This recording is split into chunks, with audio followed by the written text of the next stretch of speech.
আসসালামু আলাইকুম, সবাইকে স্বাগতম জানাচ্ছি। আমি সার্ভার মোহাম্মদ তৈদুল ইসলাম। তো আজকের ভিডিওতে দেখানো হবে কিভাবে বিডি কার্ডের মাধ্যমে এই যে এই লাইনগুলি দেখতে পাচ্ছেন, এই লাইনকে কিভাবে সঠিক অ্যাঙ্গেল রেখে সোজাসুজি বড় লাইন তৈরি করা যায়। তো এই লাইনটিকে বড় করতে গেলে আপনাকে কি করতে হবে? অবশ্যই এখানে যে আপনি এডিট আইকন বা পেন আইকনটি দেখতে পাচ্ছেন, এখানে একটি ক্লিক করে দিবেন এবং এখান থেকে আপনি যে লাইন বড় করা এই অপশনটি দেখতে পাচ্ছেন, এখানে একটি ক্লিক করে দিবেন।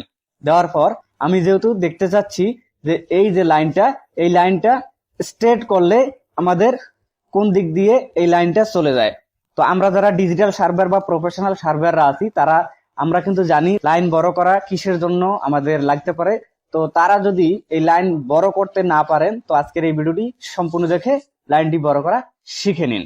তো যাই হোক, আমরা কি করব, পেন বা এডিট আইকনে ক্লিক করব, এখান থেকে লাইন বড় করা এখানে একটি ক্লিক করব এবং আমরা যেহেতু এই লাইনটিকে বড় করতে যাচ্ছি, তো সিম্পলি এই লাইনটির উপরে একটি ক্লিক করে দিব।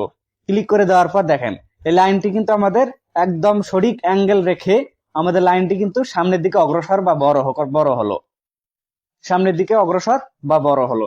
এই লাইনটা কিন্তু অবশ্যই আপনার মৌজনাক্ষ পর্যন্ত পৌঁছে গেছে। দেখেন, আমি যদি একটু জুম আউট করি, দেখেন এই লাইনটি কিন্তু আমাদের মৌজা নকশার শেষ প্রান্ত থেকে পৌঁছে গেছে। যাই হোক, আমাদের যেহেতু এত দূর লাগবে না, আমরা যেহেতু এখানে এই যে বর্ডারটা আছে এই বর্ডার পর্যন্ত এবং আমরা যদি পরবর্তী শীট পর্যন্ত যাইতে চাই, তো আমাদের কিন্তু পরবর্তী শীট পর্যন্ত এই লাইনটি কিন্তু পেয়ে গেছে।